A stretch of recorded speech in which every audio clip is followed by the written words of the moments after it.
Atos dos Apóstolos, capítulo 17. Em Tessalônica. Paulo e Silas passaram pelas cidades de Anfípolis e Apolônia e chegaram a Tessalônica, onde havia uma sinagoga.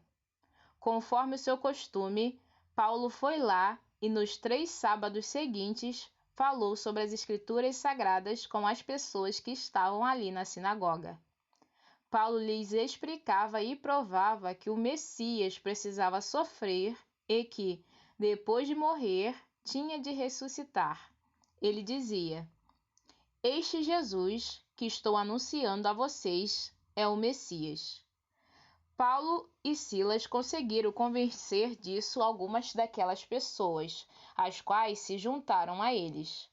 Um grande número de não-judeus convertidos ao judaísmo e muitas senhoras da alta sociedade também se juntaram ao grupo. Mas os judeus ficaram com inveja. Eles foram buscar alguns homens maus entre os malandros das ruas e formaram um grupo de desordeiros. Estes fizeram muita confusão na cidade e atacaram a casa de Jasão, procurando Paulo e Silas a fim de os levar para o meio do povo. Mas, como não os encontraram, levaram à força Jasão e alguns outros irmãos até a presença das autoridades da cidade, gritando: "Aqueles homens têm provocado desordens em todos os lugares. Agora chegaram até a nossa cidade e Jasão os hospedou na casa dele.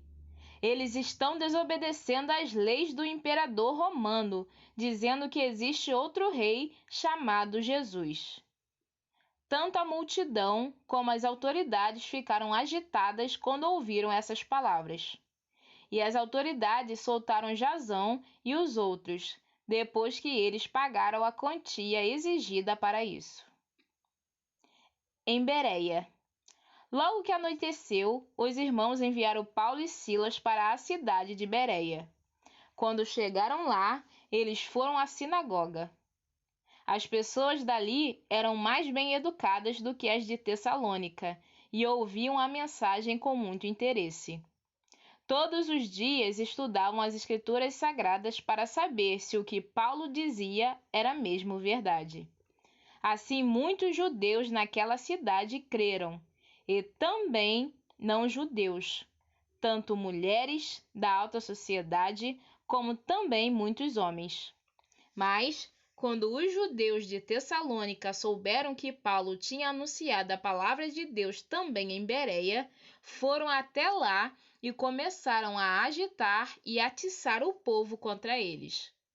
Então os irmãos enviaram Paulo imediatamente para o litoral.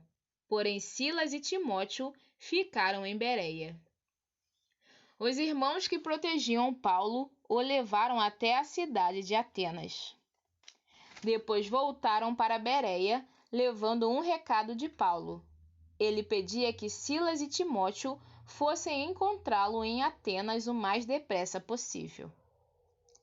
Em Atenas. Enquanto estava esperando Silas e Timóteo em Atenas, Paulo ficou revoltado ao ver a cidade tão cheia de ídolos. Ele ia para a sinagoga e ali falava com os judeus e com os não-judeus convertidos ao judaísmo. E todos os dias, na praça pública, ele falava com as pessoas que se encontravam ali. Alguns professores epicureus e alguns estoicos discutiam com ele e perguntavam: "O que é que esse ignorante está querendo dizer?" Outros comentavam: "Parece que ele está falando de deuses estrangeiros." Diziam isso porque Paulo estava anunciando Jesus e a ressurreição. Então eles o levaram a uma reunião da Câmara Municipal e disseram: "Gostaríamos de saber que novo ensinamento é esse que você está trazendo para nós. Pois você diz algumas coisas que nos parecem esquisitas, e nós gostaríamos de saber o que elas querem dizer." É que todos os moradores de Atenas e os estrangeiros que viviam ali gostavam de passar o tempo contando e ouvindo as últimas novidades. Então Paulo ficou de pé diante deles, na reunião da Câmara Municipal, e disse: Atenienses, vejo que em todas as coisas vocês são muito religiosos.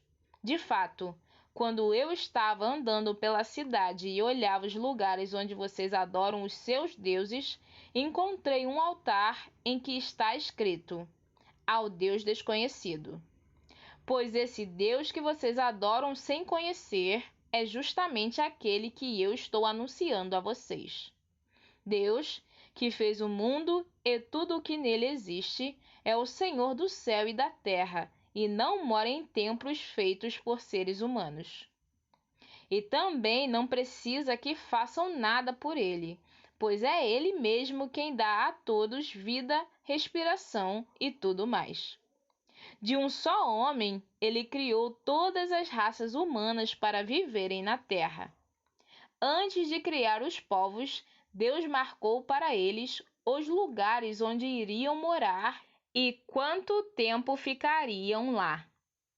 Ele fez isso para que todos pudessem procurá-lo e talvez encontrá-lo, embora ele não esteja longe de cada um de nós. Porque, como alguém disse, nele vivemos, nos movemos e existimos. E alguns dos poetas de vocês disseram: Nós também somos filhos dele. E, já que somos filhos dele, não devemos pensar que Deus é parecido com um ídolo de ouro, de prata ou de pedra, feito pela arte e habilidade das pessoas. No passado, Deus não levou em conta essa ignorância. Mas agora ele manda que todas as pessoas, em todos os lugares, se arrependam dos seus pecados. Pois ele marcou o dia em que vai julgar o mundo com justiça, por meio de um homem que escolheu. E deu prova disso a todos quando ressuscitou esse homem. Quando ouviram Paulo falar a respeito de ressurreição, alguns zombaram dele, mas outros disseram: Em outra ocasião, queremos ouvir você falar sobre este assunto. Então Paulo foi embora dali. Mas algumas pessoas creram e se juntaram a ele. Entre essas estavam Dionísio, que era membro da Câmara Municipal, uma mulher chamada Damaris e mais outras pessoas.